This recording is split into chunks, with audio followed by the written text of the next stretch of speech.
Manchuria అనేది ఇష్టపడని వారంటే ఎవరూ ఉండరు. అందరికీ నోటి కమ్మగా ఉంటాయి.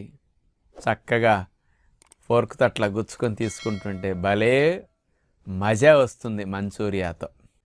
అలాంటి మంచూరియా వల్ల కొంతమందికి ఎసిడిటీ, యాసిడ్ రిఫ్లక్సు, గ్యాస్ట్రిక్ ట్రబులు, పొట్టలో మంటలు, రకరకాలుగా అనీజీగా త్రేన్పులు ఇవన్నీ ఎక్కువగా వచ్చి ఇబ్బంది పడుతూ అవి తినేసరికి సమస్యలు కనపడేసరికి కొంతమంది పాపమేటిని భయపడి తినటానికి మానేస్తూ ఉంటారు.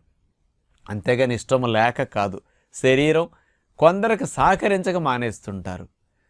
అలాంటి మంచూరియా మరి రోజు ఎక్కువగా తిన్నా లేకపోతే తరచూ ఎక్కువగా వాడితే అసలు ఏమన్నా ఇబ్బందులు ఉంటాయా దాని గురించి కాస్త ఆలోచిద్దాం.